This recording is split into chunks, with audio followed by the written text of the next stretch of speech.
Hi everyone, welcome back to Pine Hollow Auto Diagnostics. The 2011 Suzuki Equator is back in the shop. The owner, this is the one we replaced the ECM on for the cold start problem. Owner says he is very pleased with the results. It starts at 0 degrees Fahrenheit, no questions asked. Now he brought it in because he wants to fix the cruise control. So that's a separate issue from the engine computer. And let's take a look at it. So this truck, the cruise control circuit is a great example where in the diagnostic process, most of the time is spent researching the system and seeing what check do I want to do first. What's the easiest connector to get to? How does the circuit work? And then the check itself is very quick. So usually when I start filming, I already did my homework, and, hooked up the scanner, whatever. So it seems really quick and fast, but behind the scenes, I did like half an hour of research, pulling up diagrams and taking notes on what I want to test. So let's see where we're going to start. So first with the scanner, you want to verify the customer complaint. Yes, we have this P1564 ASCD switch code. If you go to data stream and pull up the PIDs for the cruise control, so we have cancel switch, we have the cruise lamp, we have the set switch, resume accelerator switch, the main switch. Let's just look at those. So they're all off. If you press any of the buttons, here's the main switch, doesn't do anything. Resume, accelerate, cancel, nothing on the dash. These data PIDs do not change. Okay, great. Now let's go to OEM service info and see where we're going to test the circuit. Okay, so here's a color diagram. This is our steering wheel switches. We have our clock spring, and that goes to, let's see here, pin 1 and pin 2, or wire 1 and wire 2, goes straight to the engine control module. So there's a switch sense circuit and a sensor ground. Okay, so whenever you push the buttons, depending on which button you push, it'll change the voltage on the sense wire and the computer will respond accordingly. You can see the on-off main switch bypasses all the resistors, so it just pulls that to ground. Okay, so what's the easiest place to check this thing? Somewhere close to the steering wheel. So right here, light blue wire pin 34, black wire pin 33 on connector M30. Where is connector M30? So M30 right there. So verify on the OE diagram that we're on the right track. And I just pulled up the diagram for, well, where is connector at M30? First of all, you want to go to harness layout, find M30. It's on the main harness. It says combination switch, and in the little diagram there, it should be right there close to the steering wheel. Okay, so we know the location of the connector, and then the pinout, easy place to find that was connector M30. It gives you the pinout. This is the diagram for the horn. Whoa.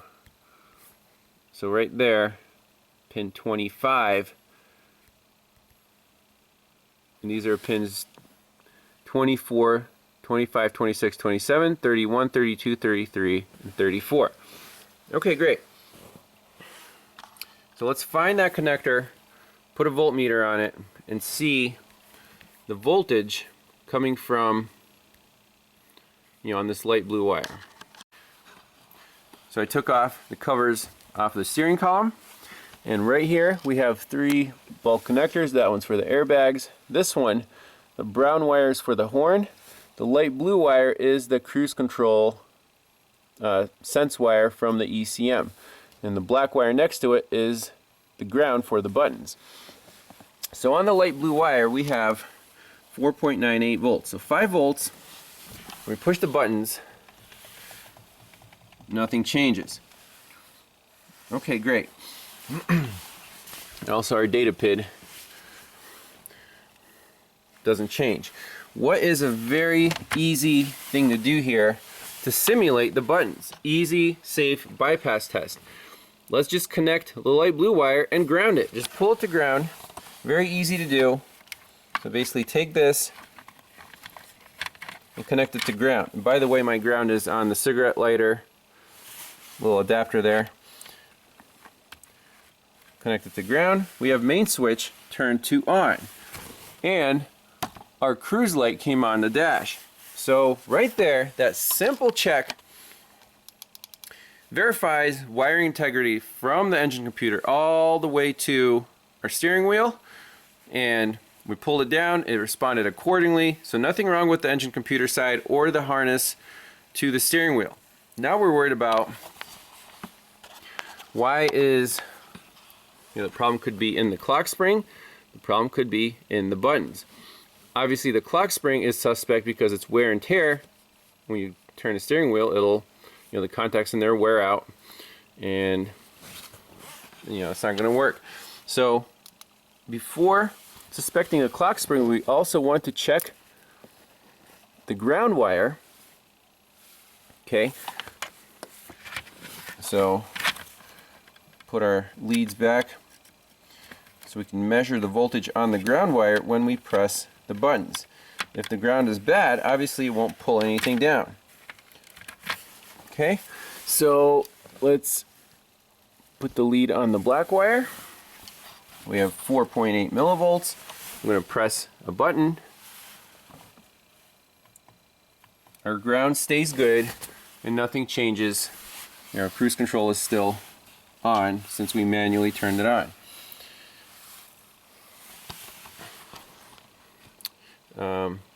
Now, if we suspect a clock spring, what can you do? Well, you can hold the button down while turning the steering wheel and see if something changes on the data. So let's do that. We can even graph this.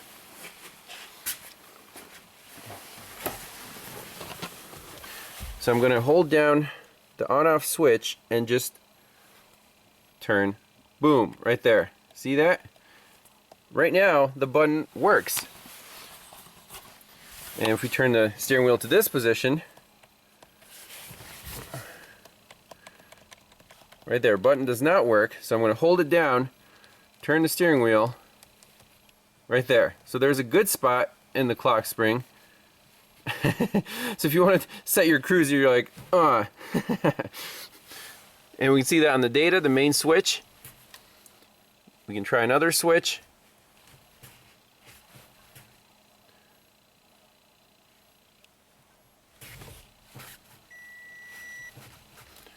So it's very intermittent. The on-off switch doesn't work. And if we turn the steering wheel, we do get a response. So, diagnosis is complete. This thing needs a new clock spring. I don't know if you can take it apart, spray it with deoxit, or if the wipers are just shot. If it's a enclosed system, that's not going to work. So basically, if you're in a shop, you're done with your diagnosis, you quote the customer, new clock spring, and labor to install it.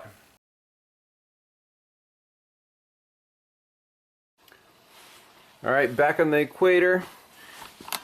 Went to the Nissan dealership, got a brand new OEM body combination switch. That's the clock spring. There's the part number, and that's just for the clock spring part without the stocks.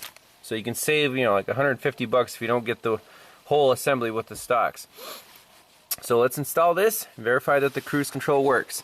Step one is to get this airbag piece off, and for that, you can see there's a metal bar inside the hole, and you got to press it, and that will release. You see the airbag kind of releases there. Just keep pressing it. It requires two hands sometimes.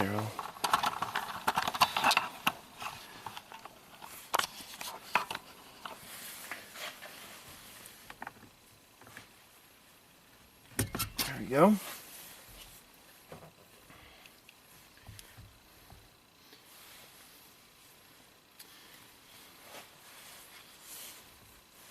So once you get this far, take a pick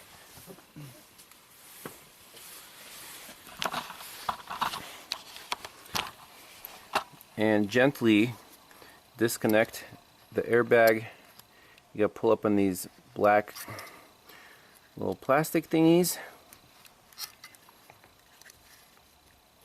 Again, it's easier to do it with two hands. There we go, that's one. That's two. And these should come right out. And also the horn button, you just press this and pull that off. So now our airbag module is safely disconnected. Now we'll turn the steering wheel to the straight ahead position.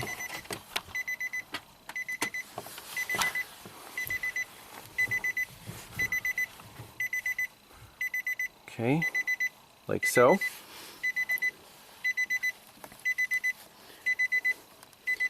Disconnect this little plastic connector right here. Get that out of the way. Ignition key out.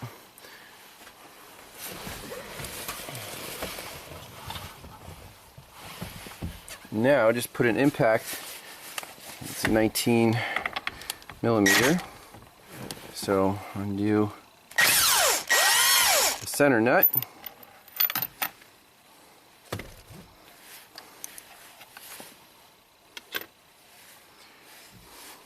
Now the steering wheel should just jiggle off. You shouldn't need,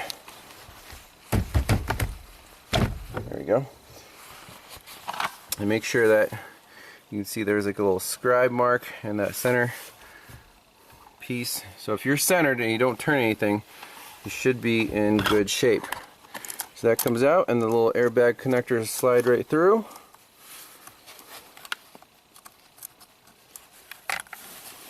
Okay, so our steering wheel is off. Now we just have to pop off the covers here. 3 screws on the bottom. And this clock spring will be ready to be removed.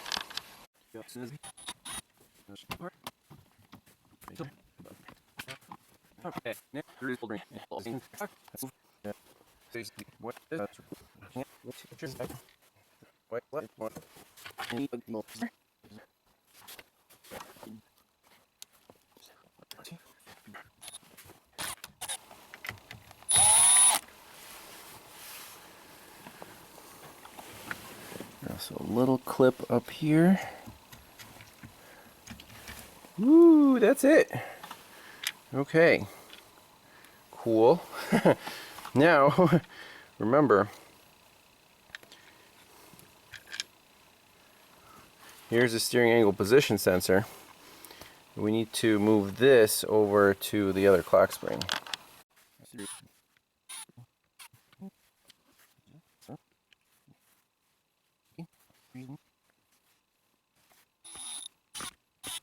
So you ready to go back on?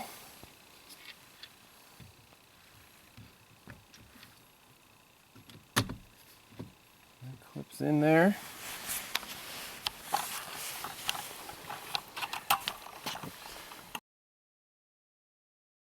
Uh-oh, bad news. The pinout on those connectors is not the same. Damn. 1, 2, 3, 4, 5, 6, 7. And that one has 8. Then that one has 1, 2, 3. And this one has just 3 up top and nothing on the bottom. Ah, man. That sucks. Well, back in the Suzuki Equator, Nissan Frontier, after the second trip to the dealership, I got this, which is the exact replacement part number for our clock spring. And for some reason, Nissan does not sell just the clock spring separately. You got to buy it with the stocks, and it makes the price go up over $300 versus, you know, $150 for just the clock spring. Whatever, the owner just said, just get whatever it needs, and we'll pay the extra money. So that's what we're gonna do. So let's put that in, plug it in, and make sure everything works perfectly. Okay, so new clock spring is installed, and I got this connector plugged in so we can at least check the cruise buttons with the key on. Yay, it works, hooray. So let's tighten this up.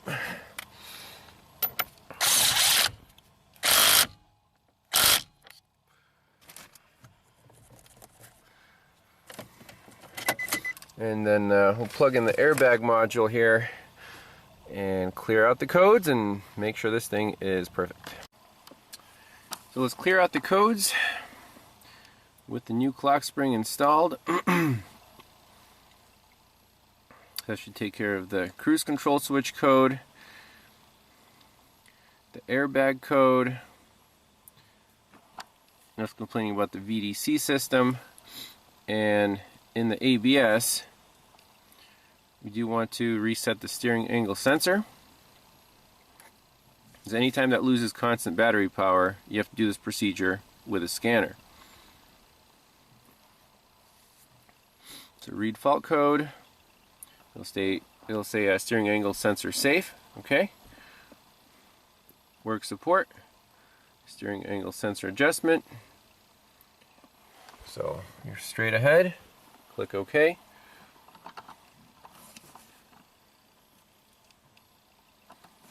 Adjustment complete.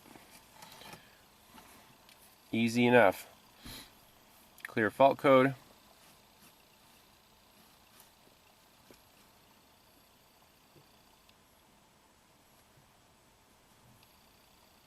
No DTCs. Excellent.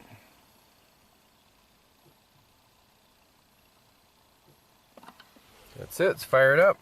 Or key off. Let it go to sleep. Fire it up. Rescan it. Make sure there's no codes. We'll take it on a test drive. Make sure the cruise control actually works. Okay, just checking our cruise controls. So the on-off button. Yep, the cruise lamp turns on. If I press set, yep, and then resume, yep, cancel, everything works perfect. I don't think we need to test drive it, but we can. There goes the customer. Happy camper, he said. He also said his horn didn't work. So that was a bonus fix, but it is what it is. Dealer prices. Sometimes you just gotta shell out the big bucks. You can get a clock spring on eBay for $20, but I wouldn't install it because it's a safety item. You know, airbags go through there, and just yeah. So you should last them another 100,000 miles. Thanks a lot for watching, and we'll see you next time. Bye bye.